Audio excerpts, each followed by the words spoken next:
દામિનીબેન, શું થયું છે? કેમ આમ ઉદાસ ઊભા છો? કંઈ નહીં. સમજી ગઈ.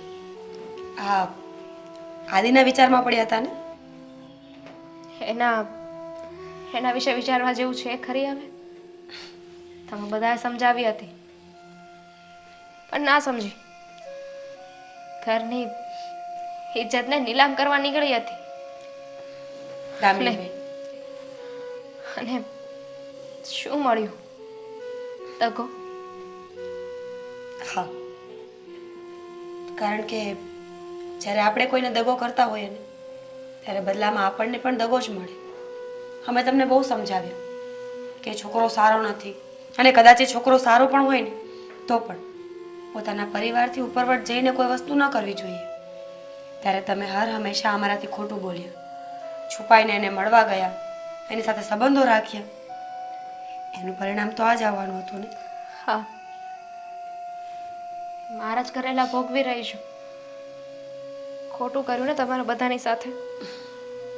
હા, હું તમને સારું લગાડવા એવું તો નહીં કહું કે તમે ભૂલ નથી કરી. તમે ભૂલ તો કરી છે, પણ હવે તમને એનો પસ્તાવો થઈ રહ્યો છે. તમે તમારી વાતને સમજી રહ્યા છો કે તમે ક્યાં ભૂલ કરી હતી ને, એ પણ બહુ મોટી વાત છે. જો જે વીતી ગયું છે ને એને ભૂલી જવામાં મજા છે, અને જે ક્ષણો ઈશ્વરે આપી છે ને એને જીવવામાં. પણ જીવનમાં અમુક એવા પ્રસંગો હોય છે જેને તમે ગમે એટલી ભૂલવાની કોશિશ કરો ને, ના ભૂલી શકો. હા, ભૂલી ન શકીએ પણ કોશિશ તો કરી શકીએ ને, કે જ્યારે એ વાત આપણને ફરી વખત વર્ષો પછી પણ યાદ આવે ને ત્યારે કોઈ સારી વાતનો વિચાર કરીને, કોઈ સારા ક્ષણનો વિચાર કરીને એ વાત પર પડદો નાખી શકીએ. અફસોસ તો એ વાતનો છે કે બધા એફર્ટ્સ નાખવા છતાં, બધી ટ્રાય કરવા છતાં મેં તો મારું 100% આપ્યું હતું ને, તો પણ બદલામાં મારી સાથે આવું થયું. હા, કારણ કે વિધાતાના લખેલા લેખ ખુદ ઈશ્વર પણ નથી બદલી શકતો, તો આપણે તો સામાન્ય માણસ છીએ. દાખલા તરીકે તમે શ્રી રામની વાત લઈ લો. એ બીજા દિવસે રાજા બનવાના હતા, સવારે ઉઠીને એક પદ મળવાનું હતું, પણ એમની સાથે થયું શું? બીજા દિવસે સવારે એમને વનવાસ મળ્યો, રાજ્યનું કારભાર નહીં. ઈશ્વર પોતે પણ જો પોતાના લખેલા લેખને ન વીખી શકતો હોય તો આપણે માણસ કહેવાય. જે પરિસ્થિતિ ભગવાને આપણને આપી છે એમાં જીવતા શીખવું પડશે. સાચી વાત છે તમારી. મારે આગળ વધવું જોઈએ, કેમ કે ભગવાને મારી આંખ ખોલી નાખીને, આઈ મીન વિચાર કરો ને, મારી સાથે ખરાબ થયું. આનાથી પણ વધારે ખરાબ થઈ શકતું હતું. હું ભાગી ગઈ હોત, લગ્ન કરી લીધા હોત, અને પછી બધી સચ્ચાઈ મારી સામે આવી હોત તો એના કરતાં તો મારી સાથે વધારે ખરાબ થયા ને એની પહેલાં જ મને ખબર પડી ગઈ. હા, તો તમારે તો ખુશ થવું જોઈએ ને, કે તમારી જિંદગી બરબાદ થતી હતી એ પહેલાં જ તમને ખબર પડી ગઈ કે ભવિષ્યમાં જો વધારે કંઈ ખરાબ થશે તો તમે બહાર નહીં નીકળી શકો. ઈશ્વરે સારા સંકેત આપ્યા, તમે પકડાઈ ગયા કે પછી આદિત્યએ તમને કંઈ કહી દીધું? સચ્ચાઈ તો સામે આવી ગઈ ને. અને મારું માનવાનું તો એવું છે દામિનીબેન કે સચ્ચાઈને એક્સેપ્ટ કરવી ને એ તો પાકું જ છે. કાલે કરીએ કે આજે, તો પછી અત્યારથી જ તમે વિચાર કરી લો કે જે વીતી ગયું એ સપનું હતું અને જે છે એ જીવવાનું છે. બાકી પરિવાર તો સાથે જ છે ને. તમે આવું બધું મને શું કામ કહી રહ્યા છો? શું કામને મારો સાથ આપો છો? તમને તો હું ગમતી નથી ને? કોણે કહ્યું કે તમે મને નથી ગમતા? તમે તો મને ગમો જ છો, પહેલેથી અત્યાર સુધી. જો મને કંઈ ન ગમતું હોય ને તો તમારી હરકતો, ક્યારેક ક્યારેક તમે એવી હરકતો કરો છો ને કે તમારા ઉપર ગુસ્સો આવી જાય છે. કાંઈ નહીં, પણ હવે હું તમને પરમિશન આપું છું. મારી કોઈ હરકતો તમને ના ગમે, મારા ઉપર ગુસ્સો આવે, મને ખીજાવું હોય તો મારો કાન પકડીને ખીજાઈ શકો છો. દામિનીબેન, હવે આવું ક્યારેય નહીં થાય, કારણ કે તમે એક ઠોકર ખાઈને સમજદાર થઈ ગયા છો. મને ખબર છે કે હવે કોઈ પણ પગલું ભરતા પહેલાં તમે મને પૂછશો, બાને પૂછશો, એમને કોઈ સ્ટેપ નહીં લ્યો. પાકું ને? પાક્કું. અને હવેથી હું ઘરના કામમાં બધી જ વાતમાં તમને મદદ કરીશ. Very good. તો શુભ શરૂઆત આપણે અત્યારે જ કરી દઈએ. તમે થોડી ચા બનાવો, ત્યાં હું આવું. બનાવવી પડશે. બનાવી તો પડશે. સારું, બનાવી નાખું છું. સાથે નાસ્તો? ફક્ત ચા. ઠીક છે.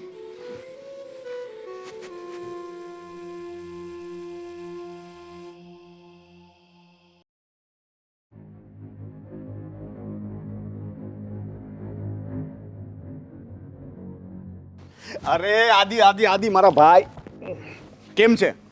હા, આપણી પાર્ટી બાકી છે હો. બોલ ક્યારે જોઈએ છે પાર્ટી? ક્યાં જવું છે તું ખાલી એકવાર બોલ. તું કહીશ ને ત્યાં લઈ જઈશ. નથી જોતી પાર્ટી. એટલે ના લેવી જ પડશે, મારે પાર્ટી આપવી છે ને. તું બોલ ને ખાલી ઈચ્છા કે. શેની પાર્ટી? બહુ સારું કામ કર્યું છે મેં. હા, મહાન કામ કરી નાખ્યું. અરે મહાન કામ જ કર્યું છે તે મારો બદલો પૂરો કર્યો છે. દોસ્તી નિભાવી છે તે. મહાભારતમાં જેમ કર્ણએ દોસ્તી નિભાવી હતી ને એવી રીતે તે મારી દોસ્તી નિભાવી છે. ઇતિહાસ તને યાદ રાખશે. ઇતિહાસ યાદ રાખે કે ન રાખે, પણ મને આ દિવસ તો કોઈ દિવસ નહીં ભૂલે. મને સમજાતું નથી કે તું આટલો ખુશ છે. તે જરાય વિચાર કર્યો છે કે દામિની ઉપર શું વીતતી હશે, એ કેટલી રડતી હશે? કર્યો ને વિચાર. હું તો દિવસ રાત એ જ વિચાર કરું છું કે દામિની કેટલું રડી હશે. અને એનો રડતો ચહેરો જ્યારે જ્યારે મારી નજર સામે આવે છે ને ત્યારે મને બહુ મજા આવે છે. તને શું કહું કે મને કેટલી ખુશી થાય છે. એનો રડતો ચહેરો જોઈને મને મારો બદલો પૂરો થયાનો અહેસાસ થાય છે. તારો બદલો પૂરો થઈ ગયો ને, કારણ કે તે જે કહ્યું એ મેં કર્યું. ઘરેથી ભગાડવાનું કીધું તો ભગાડી આવ્યો, તે કીધું મૂકી આવ તો મૂકી આવ્યો. અને જ્યારે મેં એને કહ્યું ને કે હું તને પ્રેમ નથી કરતો, ત્યારે જે એના દિલ ઉપર વીતી ને એ તું નહીં સમજી શકે. અરે ભાઈ એ જ તો વિતાવવાની હતી. પ્રેમ કરીને દગો આપવાનો હતો, ભગાડીને પાછી મૂકી આવવાની હતી, બદનામી કરવાની હતી. તો આપણો પ્લાન હતો ને પ્લાન સક્સેસ થયો. તારે તો ખુશ થવું જોઈએ. આ અફસોસ શેનો કરે છે? કોઈની જિંદગીની સાથે રમીને ખુશ થવાય? બિલકુલ નહીં. તે તો ગુનો કર્યો હતો અને તને સજા મળી હતી. એનો તો કોઈ વાંક નહોતો, છતાં પણ એને સજા મળી છે. આપણે બંને ગાડીમાં જતા હોય, તું ફાસ્ટ બાઇક ચલાવે છે, બરાબર છે ને? હા, હું તારી પાછળ બેઠો હોય, આપણો એક્સિડન્ટ થાય, હું મરી જાઉં, તો તે મારી જિંદગી સાથે રમત કરી કહેવાય? ત્યારે અફસોસ નથી થતો તને? હા, આપણે કંઈ પણ કરીએ તો કોકને ને કોકને તો નુકસાન થઈ શકે. આપણે જોવાનું પર્સનલ. સેલ્ફિશ થઈ જા મારી જેમ. પોતાનું વિચાર. તને ફાયદો થયો ને, હું તને પાર્ટી આપું છું ને, પૈસા પણ જોઈએ છે. તારે કેટલા પૈસા જોઈએ છે બોલ. રહેવા દે. તને અહીંયા એટલા માટે નથી બોલાવ્યો, પણ મને કંઈ ચેન નથી પડતું. એ છોકરી સાથે ખોટું કર્યું છે એટલા માટે માફી માંગવા માંગુ છું. અને હું કહું છું તું પણ ચાલ, કહી દે કે આ બધું મેં કરાવ્યું હતું. ક્યાં? હું ક્યાં ચાલું? એના ઘરે. શું કામ? શું કામ એટલે? શું કામ એટલે શું કામ? હું એના ઘરે શું કામ આવું? તું ખુશ થઈ ગયો છે ને? હા. તારે જે કરવું હતું એ કરી લીધું ને? યસ. તો બસ હવે હું કહું છું તને કે તું ત્યાં ચાલ અને કહી દે કે આ બધું મેં કરાવ્યું હતું અને માફી માંગી લે. માફી? હું એની પાસેથી માફી માંગુ? એ તો શક્ય જ નથી. આજે પણ નહીં બને ને કાલે પણ નહીં બને. માફી? અને શેના માટે માફી? તો હું ત્યારે માંગુ ને જ્યારે મને અફસોસ હોય. હું તો ખુશ છું જો. તો હું કહી દઈશ, કારણ કે હું ખુશ નથી. આટલા દિવસોથી હું એક જ વાતને લઈને બેઠો છું કે શું કામ મેં આવું કર્યું, એનો શું વાંક હતો, અને એના ઉપર તો શું વીતતી હશે એ મને ખબર પણ નથી. હું એના ઘરે જઈશ અને કહી દઈશ કે આ બધું મેં તારા કહેવાથી કર્યું હતું. આદિ, તું આવું કંઈ નહીં કરે. જો આપણે પહેલા જ વાત થઈ હતી કે આ મેટરમાં મારું નામ ન આવવું જોઈએ. ઠીક છે? તો હવે પછી હા, તું દોસ્તીમાં દગો કરી રહ્યો છે. જે સમજે તે. તારું કામ તો મેં દોસ્તી ખાતર કરી દીધું ને. હવે કામ પતી ગયા પછી હું ગમે તે કરું, તું મને રોકી ન શકે. અચ્છા, હવે પેલા 8 મહિનાના પ્રેમ માટે, જે પ્રેમ પણ નહોતો, પ્રેમના નાટક માટે તું આપણા 8 વર્ષની દોસ્તી જતી કરે છે. તું મને દગો આપીશ, મારું નામ આપીશ તું? જતી તો તે પણ કરી દીધી ને. મેં કહ્યું કે મને અફસોસ છે એ વાતનો, તો તું પણ સાથે આવી શકતો હતો અને માફી માંગવામાં જતું તું શું તારું? મારો ઈગો હર્ટ થાય છે. એને જોઈશ ને તો હું કંઈ કરી બેસીશ, એટલે જો એની સામે નથી આવતો. તું મને એની સામે લઈ જવાની જીદ ન કર. કંઈ વાંધો નહીં, કોઈ જીદ નથી કરતો. પણ મેં જે ભૂલ કરી છે એની માફી તો હું માગીશ. પછી ત્યારે ત્યાં જે થવું એ થાય, એની મને કોઈ ચિંતા નથી.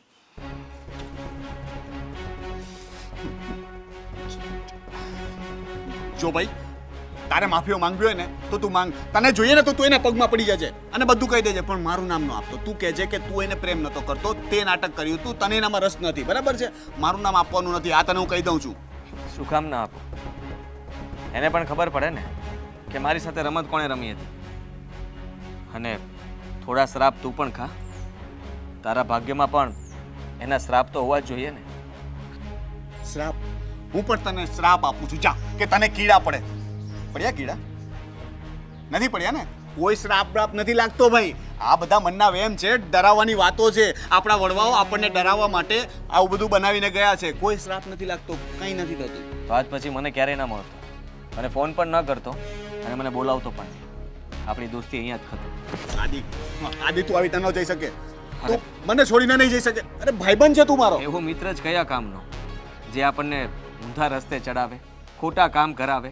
હા, છોડ, બોલાવતો નહીં આજ પછી ક્યારે. તું પછતાઈશ આદિ. જો તું મારી દોસ્તી તોડીને પછતાઈશ. મેં તારા માટે કેટલું કર્યું છે ભૂલી ગયો છે તું આજે. કઈ વાંધો નહીં, જા. હું પણ ભૂલી જઈશ કે તું મારો મિત્ર હતો.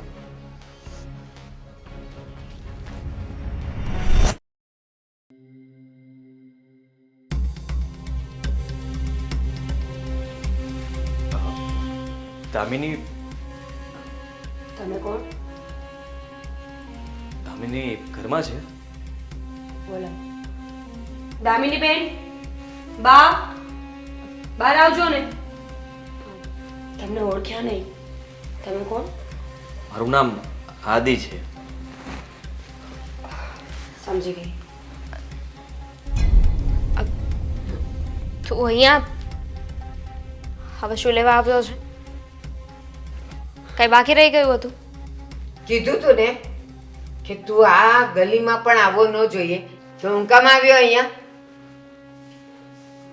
વાત કરવા માટે. હવે વાત કરવા માટે કાંઈ છે જ નહીં ને, તો શું વાત કરવી છે? ભૂલ થઈ ગઈ મારાથી. દામિની બેન, આ જૂની ટ્રીક છે છોકરીઓને ફસાવવા માટેની. મારી ભૂલ થઈ ગઈ, આઈ એમ સોરી, મને માફ કરી દે. અને બસ તમે એને માફ પણ કરી દેશો અને ફરી પાછી એની જ વાત, નહીં? ના, હા, હું તો માફી માંગવા માટે જ આવ્યો છું કે તે દિવસે હું જેને ભગાડીને લઈ ગયો હતો અને પાછી મૂકવા માટે પણ હું જ આવ્યો હતો. કારણ તો દામિની સારી રીતે સમજી શકશે. તારી સાથે પ્રેમનું નાટક કર્યું હતું મેં. હા, બંને વાત શું કામ કરીને? એક પણ વાત મને ના સમજાણી. પહેલા નાટક કર્યું અને મને ઘરેથી ભગાડી અને પછી પાછો મૂકી ગયો. શું કામ કર્યું આ બધું? એક મિત્રની મદદ કરતો હતો, પણ મને નહોતી ખબર કે એની વાતનો બદલો લઈ રહ્યો છે. એટલે જે હોય તે સાચે સાચું કહો ને. હવે પાછો વચ્ચે મિત્ર ક્યાંથી આવ્યો તમારી વાર્તામાં? અને એવો તો કયો મિત્ર છે જેણે તમને એવું કહ્યું કે મને ભગાડે? અને મારે ને તમારા મિત્રને શું લેવા દેવા? મને ભગાડવાથી, મારી ઇજ્જતને આમ ઉછાળવાથી તમારા ફ્રેન્ડને શું મળવાનું છે? હા, તું સારી રીતે ઓળખે છે એને. કોની વાત કરે છે? રોનક. અરે પણ કોણ છે આ રોનક? કોઈ કઈ વાત કરશે કે નહીં? અને આ તારી નવલકથામાં હવે આ રોનક નામનું પાત્ર કેમ આવ્યું છે? શું કરવા આવ્યું છે? કોણ છે રોનક? રોનક છે ને, મેં કોલેજમાંથી કઢાવ્યો હતો, એની કમ્પ્લેન કરી હતી. એ જ રોનકની વાત થાય છે? હા, એને જ મને કહ્યું હતું અને એના કહેવાથી જ મેં તારી સાથે મુલાકાત કરી, ફ્રેન્ડશિપ કરી, તને પ્રેમ જાળમાં ફસાવી અને છેલ્લે તને તારા ઘરેથી ભગાડી. આટલું જ નહીં, અહીંયા જે હું શબ્દ બોલતો હતો એ પણ એના કહેવાથી જ બોલતો હતો કે હું તને પ્રેમ નથી કરતો. અને હવે પાછો આવ્યો છે તો એના કહેવાથી જ આવ્યો હશે ને, એને જ કહ્યું હશે. એટલામાં મજા ના આવી. હજુ થોડી વધારે બેઇજ્જતી કર, વધારે હેરાન કર, એટલે આવ્યો. ના, પણ માફી માંગવા આવ્યો છું કે તે જે એની સાથે કર્યું હતું એ સાચું હતું, પણ મેં તારી સાથે જે કર્યું એ ખોટું છે. એક મિત્રની મદદ કરાય, પણ સાચી મદદ હોવી જોઈએ. કોઈની જિંદગી સાથે રમવું એ સારી વાત ન કહેવાય. હવે ખબર પડી. અત્યાર સુધી ક્યાં ગયો હતો? મારી નણંદની આખી જિંદગી ખરાબ કરી નાખી. ડિપ્રેશનમાં વહી ગઈ હતી એ. પોતાનો બદલો લેવામાં તું ત્યારે ભૂલી ગયો હતો કે માણસાઈ કોને કહેવાય. અને હવે અચાનક જ સારો બનવા આવ્યો છે. મેં પણ એ જ વિચાર્યું હતું કે લોકોની જિંદગી ના બગડવી જોઈએ. જે મહેનત કરીને આગળ વધવા માંગે છે એ લોકો પાછળ રહી જાય છે, અને તારા ફ્રેન્ડ જેવા લોકો પેપર સપ્લાય કરીને જે ભણવામાં ધ્યાન નથી આપતા, મહેનત નથી કરતા, એ લોકો આગળ વધી જાય છે. એના માટે જ મેં કમ્પ્લેન કરી હતી, પણ મને નહોતી ખબર કે હું કોઈનું સારું કરવા જઈશ એમાં મારી સાથે જ ખરાબ થશે. અને હા, જે થઈ ગયું એ થઈ ગયું. એ રોનકની વાત ભૂલી જાય, એના કોલેજની વાત ભૂલી ગયા, તે એનો બદલો લઈ લીધો, એ બધું ભૂલી જાઓ. પણ હવે પાછો એમ નહીં કહેતો કે હું તને હવે સાચે પ્રેમ કરું છું. હવે અમારે તમારા પ્રેમની કોઈ જરૂર નથી, ન અમને ન મારી દામિનીને. એટલે હવે માફી માગી લીધી ને, રસ્તો પકડ, દરવાજો ખુલ્લો છે. ચાલ્યો જઈશ, ખબર જ છે મને. તમારે હજી પણ કંઈ કહેવું હોય તો કહી શકો છો. આટલું આટલું નાનું અમથું કોણ ખીજાય? વધારે ખીજાવ? બસ ના, અમારે તમને કંઈ જ કહેવું નથી. તમને તમારી ભૂલ સમજાઈ ગઈ હોય ને તો જાઓ, ઘરે જઈને એનો પસ્તાવો કર્યા કરજો. પણ હવે બીજી વાર અમારા ઘરે પગ નહીં મૂકતા. જઈ શકો છો. નહીં મૂકું. દામિની, સોરી. તારું સોરી તારી પાસે રાખ. એ સોરીનો કોઈ મતલબ જ નથી. મેં પણ કીધું હતું ને કે હું તને પ્રેમ કરું છું, તારા ઉપર વિશ્વાસ મૂક્યો હતો. એનું પરિણામ મને શું મળ્યું? દગો. તે તો તારી ફ્રેન્ડશિપ નિભાવી લીધી, પણ મારું શું? મેં તો મારા મમ્મીનો, મારા ફેમિલીનો કોઈ વિચાર નહોતો કર્યો. તારા ઉપર વિશ્વાસ મૂક્યો હતો. મારી આખી જિંદગી હું તારી સાથે વિતાવવા માંગતી હતી. દામિની, બસ આ કોને તું કહે છે ને કોને સમજાવે છે? આ બધું ભેંસ આગળ ભાગવત છે. એની અક્કલમાં આ બધું નહીં આવે. હા, ત્યારે જ આવશે જ્યારે હવે એણે જેમ તને દગો આપ્યો ને એમ કોઈક છોકરી એને દગો આપશે. બસ હવે જાઓ.